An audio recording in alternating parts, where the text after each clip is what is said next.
Welcome to What the now listed as an approved interrogation alternative to waterboarding. Let's get a preview of tonight's show from Timothy Walton in our newsroom, our legal department. Timothy, what do we have in store for tonight's show? We've got robots, sexy robots, and dead people. Wow. Thanks, Timothy. We'll join you at the end of the show. Okay, people train and sacrifice for years just to be on this show. But enough about American Ninja Warrior. Let's meet tonight's panel. She knows quarks like I know dorks. It's astrophysicist Dr. Andrea Albert. And it's doctor because she didn't spend 4 years rooting for the Michigan Wolverines just to be called Ms. Whoa, Buckeyes. Yeah, that's the joke. In the middle chair, it's actress Kate Manbear. She's so charming, she convinced the Germans to forgive the Greeks of all their debt.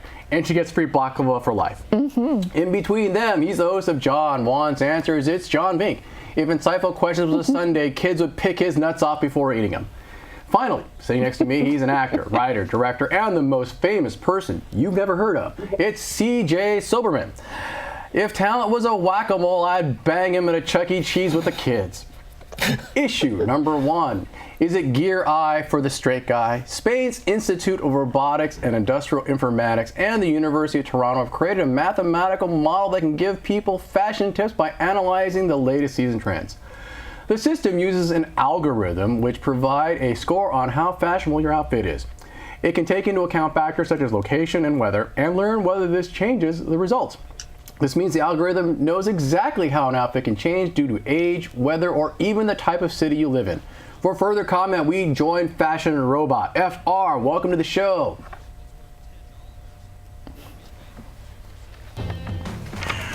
This funny thing happening. Right?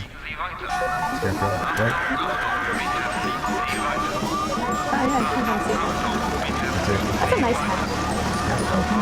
It really worked. That really flew away. Yeah, wow. I wish I could pull all that off, but I'm more of an autumn. Anyways, Andrea, fashion robot advice, a hit or a miss? Oh, definitely a hit. All right. I would actually almost prefer it if the robot could instead just pick out my clothes. You know, kind of like the beginning of Clueless. Right. Remember this movie where she's like going through her clothes and it says, oh, it's a mismatch. Right. And then, you know, just pulls it out. That would make my mornings much easier. Do you find yourself fashionably impaired, Andrew? Absolutely. Okay. Yes, but it's sort of a prerequisite to become a physicist. Okay. Yeah. So if there was such a robot, fashion robot, would you actually utilize it, or would you eschew it so you would stay in the unfashionable physicist club? I'd consider its opinion, but then leave the final decision to myself, depending on how I feel. Okay. So basically, no change in your life. Yeah. Okay. No one tells me what to wear. I wear what I want. Oh, you wear what I want. Okay, but is a robot a 1? Is a robot a 1 as a no 1? As a no. I'll have to think about that. Or is it a 3? Never mind. Anyway, Kate, as an actress now, being fashionable is an important part of your professional. Oh yes. Yeah. So, would this be? Is this a bane or a boon to you? I think it would be good. It's always good to get more opinions. Right. I used to generally rely on my daughter, but then she moved away. So my husband and I looked bad for a while, but now she's back, so she can tell us what to wear again if we need it. Okay, but if you had a choice between your daughter or a fashion robot to give you fashion advice, which would you defer to?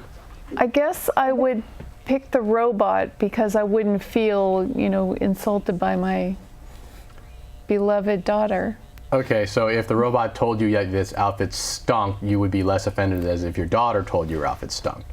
Yeah, because the robot won't hurt my feelings. I'm not attached to the robot. You probably calibrate the robot to be nicer. Right. Or he says like, oh, that's just not right for your body type. That's right. Yeah. That's right. So the fact that something is fashionably bad in and of itself doesn't affect your emotional status. It's whoever's delivering the news to you. Yeah, and she's right. The way the news is delivered. The way it's got to be a big thing. Sean, you actually did a show about fashion where you showed off your sartorial splendor. Yes. Your advisor was a gay man. Yes. So would you, given the choice between a gay man or a fashion robot with an algorithm, what would you pick? I'm not sure because, said gay man told me that this shirt is great. Right. And I'm not sure if a robot would agree with that. Right. Because? I get differing opinions of this shirt. And some people say, if it's a gay man who's helping me out pick out clothes, maybe he's dressing me for the gay community. Maybe not for the heterosexual community. Oh, okay. So you're not sure if the robot's gay though? The robot, you have to like take out its programming. Right. And you're a programmer, right? I'm a programmer. Well, I wouldn't trust my programming for fashion. Really? No, I wouldn't know it. So you didn't read the article, see how they incorporated the input, right? Added in there. Well, fashion comes and goes so quick and it's so regional, as what they say in the article. Yes. They account for that. That you didn't read. I did read the article. You just didn't retain the information. Yeah. Speaking of retaining information, CJ, fashion robot advice. As a lawyer and an actor, writer, and director, and a famous person no one's ever heard of, what's your take on this? Would this help you become more noticeable? I'm not sure. I think, like in medicine, you'd probably have to do some double-blind clinical studies to see how often the robots are correct. And is there a correctness for fashion advice? Well, it is subjective to some extent, but there are people that do their colors for you, or your colors, and you can match those color people against the robots and find out exactly who's more correct in terms of what looks better on a person. So until there's some actually defined clinical studies suggesting that these robots have merit, I'm going to dress myself. You're going to dress yourself? Absolutely. Okay. I think I've done a pretty good job for the last few years. It's subjective, right? It's all up it's to all subjective. exactly. How many Paisley shirts do you have? Probably none. Okay. Yeah. Or how many? But I don't have a gay dresser either. That's so. true. Yeah. How should get one of many those. They're great. fedoras do you have? 0. How many do you have, John? They're not officially fedoras. Trilbies, as they say. Yeah, like trilbies. about 3. 3? Yeah. Only 3? Only 3. Only 3. Only 3. Yeah. Okay. All right. So I needed one. I don't know.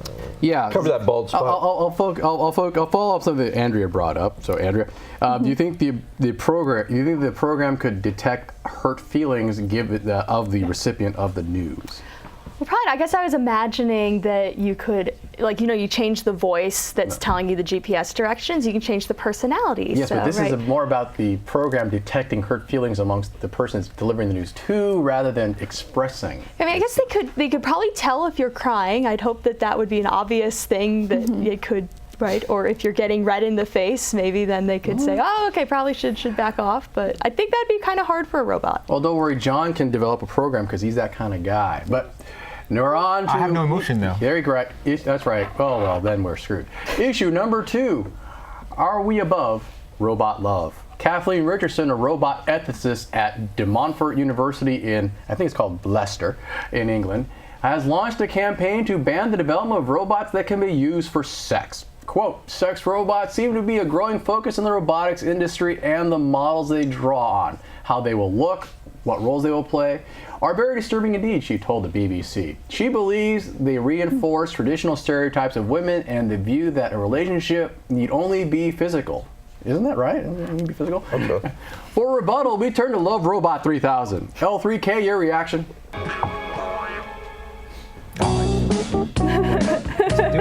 Whoa.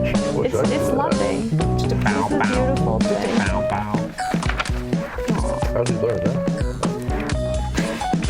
You can take lessons from this one.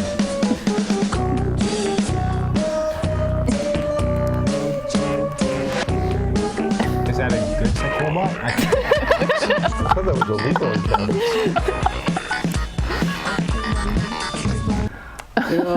Love Robot 3000, I don't know if it's known for its hardware or its software. All right, hey, Both ways. there you go.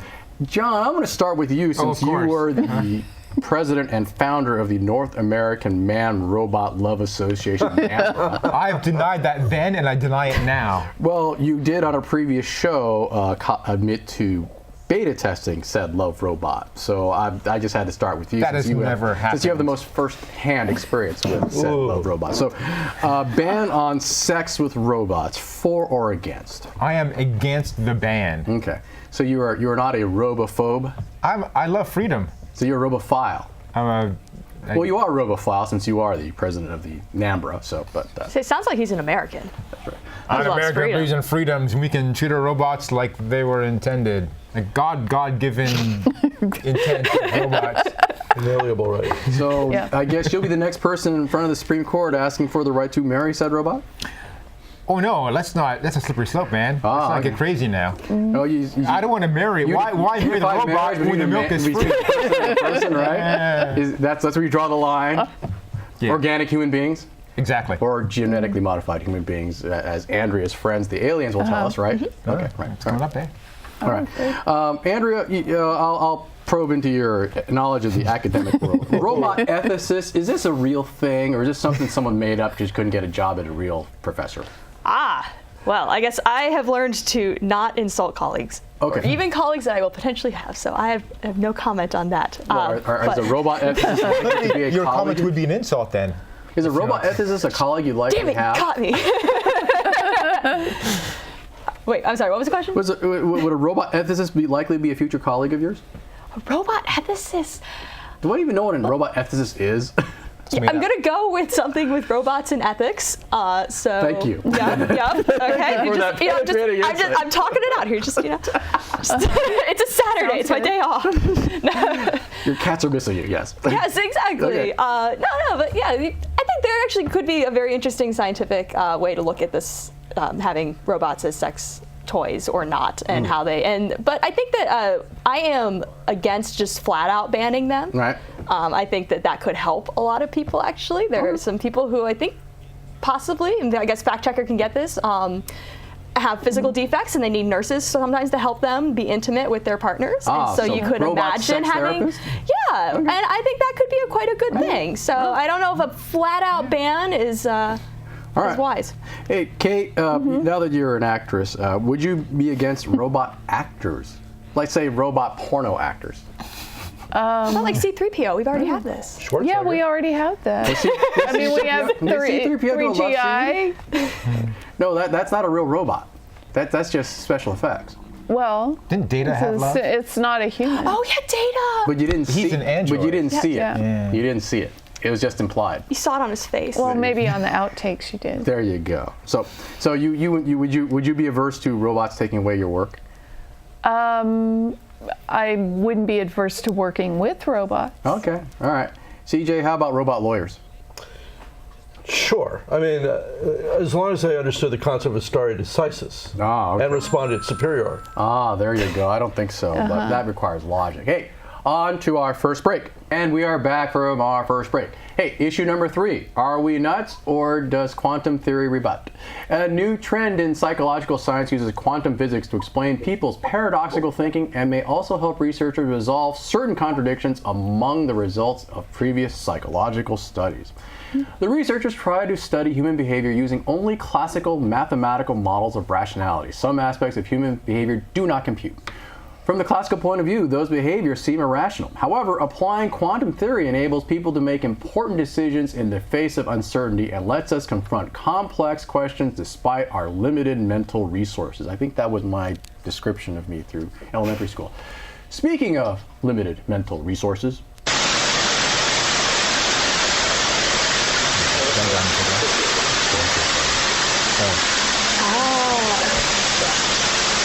He trying to solve himself or things himself? Or just be weird.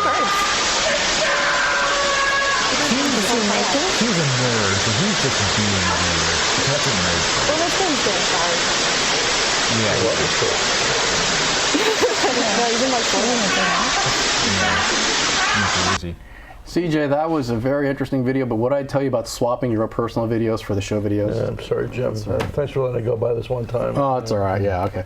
Now, since I started off with the guy who programs robots, I'll start with should I start with the astrophysicist for the quantum theory? Oh, yeah. Andrea, what's your take on this? Quantum mechanics, the short answer is the physical world is up. Okay. Yep. And it's so up that even Einstein had trouble accepting quantum mechanics as a Okay. theory. And when you go to look at the experiment, you have these little hidden things that end up interfering with each other, right? So you talk about like a particle isn't at a position, it's some probability of being in a whole bunch of different positions, and then when you actually look at it, you, as we say, collapse the wave function and make it choose one, more so to speak. And so trying to think, and so then you get these things with like Schrodinger's cat, where you have a cat and like some kind of poison and a random clock, and you don't know if the cat is alive or dead, so the cat is both at the same time until you open the box. Oh, okay. So like I said, quantum mechanics is up. All right. So then, how does this relate to why people do stupid things? Yeah, no, I think this makes a lot of sense.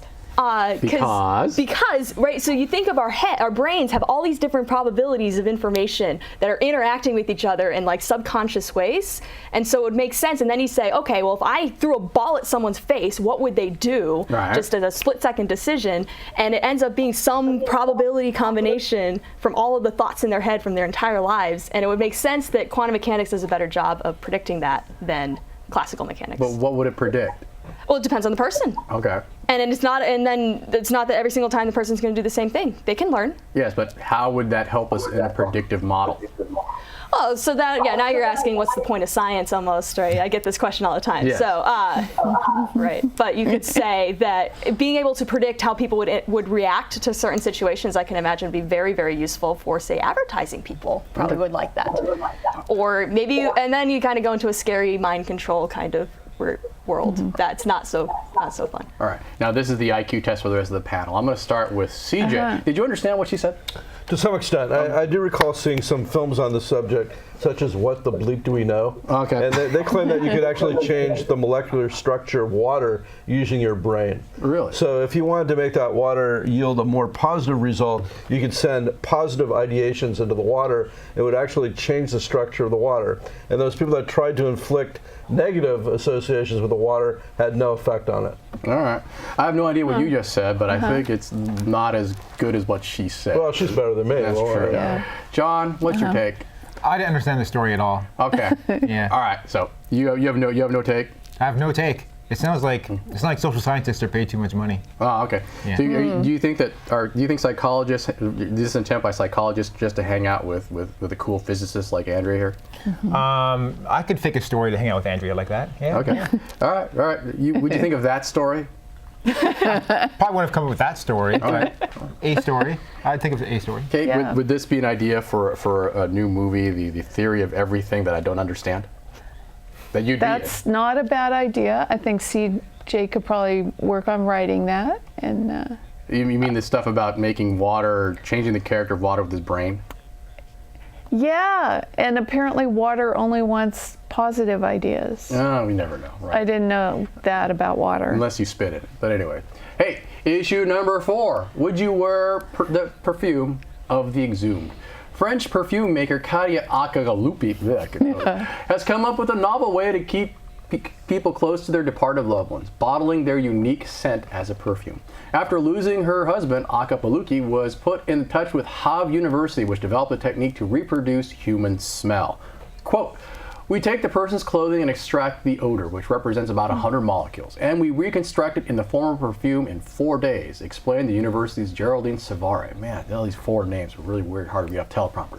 The link between smell and memory means the product offers, quote, olfactory comfort, Akapaluki claims, on par with photos, videos, and other memories of the deceased. Speaking of olfactory comfort,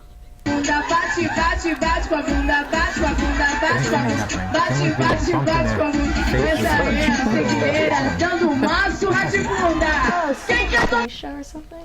yeah, that guy's such a total brown noser. All right. Okay, CJ, I'll start with you since I gave you short shrift. Perfume for dead people. DOA, or they're going to make a killing?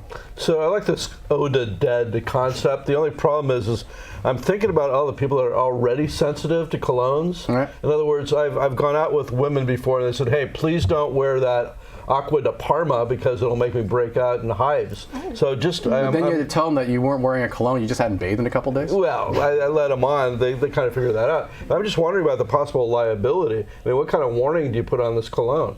I don't know what it smells like, but Yeah. each person has a different smell, right? Yeah, I guess, but What would you imagine you would smell like? lilies. Okay. Right. All right. John? My imagination, of course. Now, you are a person all about yourself, so what do you think you would smell like? If I'm dead, that's like a rotting corpse. No. Remember, they make a perfume of your odor, right? Not necessarily your corpse, but just Oh. your odor in life. Lilacs? You smell like lilacs? I don't know. I just got sniffed by Kate. What did you think I smelled like? Clothes soap. Okay. Clothes and soap. I smell like Tide. Yeah. You smell like Tide? I smell like Tide. Well, do you think anybody would get a perfume of your odor? You can just go get some Tide. Right. So I think no. I don't think anyone would want to smell Yeah. me. Well, no. After I'm gone, who would smell me? Well, I bet you a dog would be able to smell you, John, and smell through all the Tide. Okay. All right. Very good. Very good. You say so. Kate, Yes. is this something you'd get for your loved ones? Is there any loved one that you would get the oud perfume of? Or future current person currently living, should they become a future dead person? You know, Oh, well. no, I don't think so. I mean, I think for one thing, people smell differently all the time.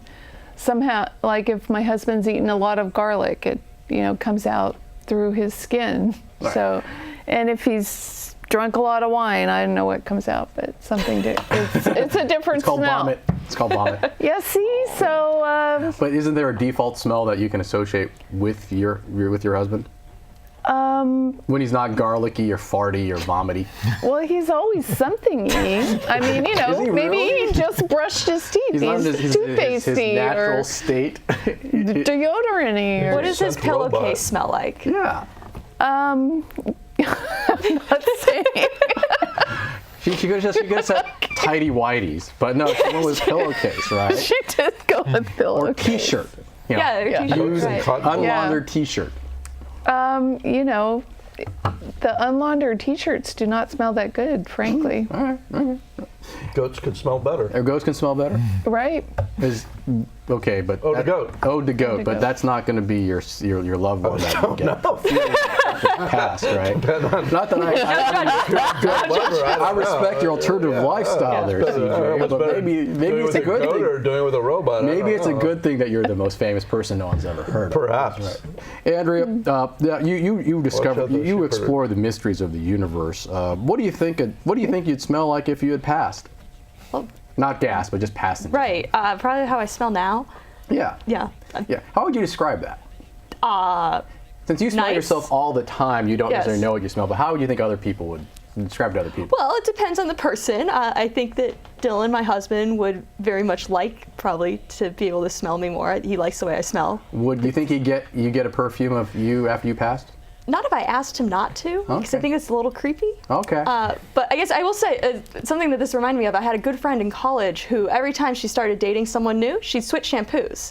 So because she associated the smell of the shampoo with whoever she was dating. okay. So like this whole relation, associating smells with people, I get it. All right. I get why you'd want it. All right.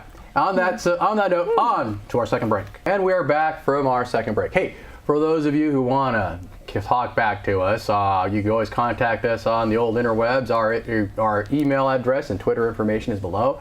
So feel free to drop us a line, kind words or not so kind words. Anyways, we are at the final segment of our show. This is the fact-checking segment where we find out where we went wrong during the course of the show. And for that, we rejoin Timothy Walton in our legal department. Timothy, how did we do on tonight's show? Gosh, Jim, I hardly know where to begin. I mean, the whole panel seems to be filled with necrophiliac nerds based on what everybody's saying. But okay. That's our let's name start of our with, new band, Necrophiliac Nerds. Nice alliteration. There was a discussion about whether physicists are fashion challenged. And so I need to correct Andrea and point out that Stephen Hawking made the best dressed list of popular mechanics. Popular mechanics. I wonder what his competition was. A source of high praise. Yeah.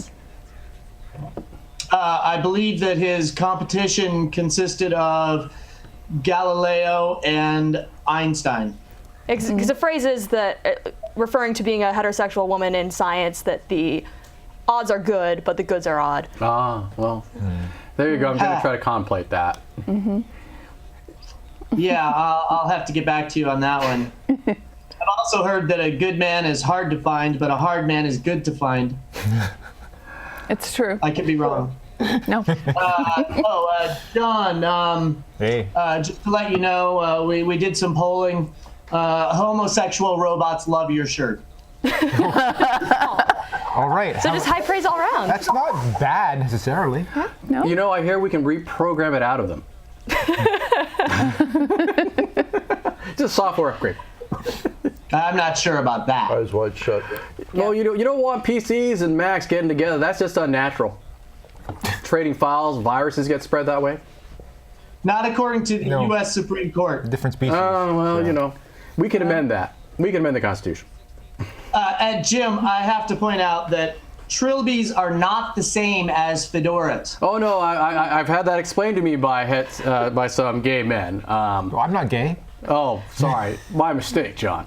That shirt just caused me to flash back. So yes, I'm told that trilbies are smaller brim and they're generally made of cheaper material than a fedora, and it was the initial low price that attracted the hipsters to it, but then it got fashionable and jumped its own shark. What? It was a cheap. You were right up until the jumping the shark part. Yeah. Blah blah blah blah blah blah. Jump the shark.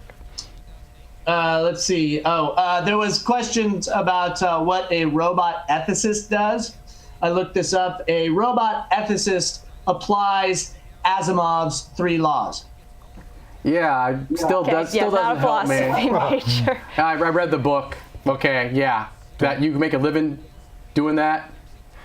God bless this economy, I guess. We got less than a minute, Timothy. What else you got for me? I couldn't make a living doing it, but maybe somebody could. There are indeed robot actors. Leonardo DiCaprio comes to mind. Ooh, oh. Keanu Very Reeves. robotic. Keanu Reeves is what we got here. Okay. Yeah. Also, Andrea, Einstein's problems with quantum mechanics were a result of English being his second language. English is a Germanic language, so I'd argue that he shouldn't have been that confused. Well, it's very confusing, especially when the natural implications of something else that you said suggest that Schrodinger's cat experiment would depend on the personality of the cat. Well, there is that. Hey, Timothy, we have run out of time. Thank you very much. And thank you very much for watching. Thank you very much for the crew and the panels for being on the show. Later.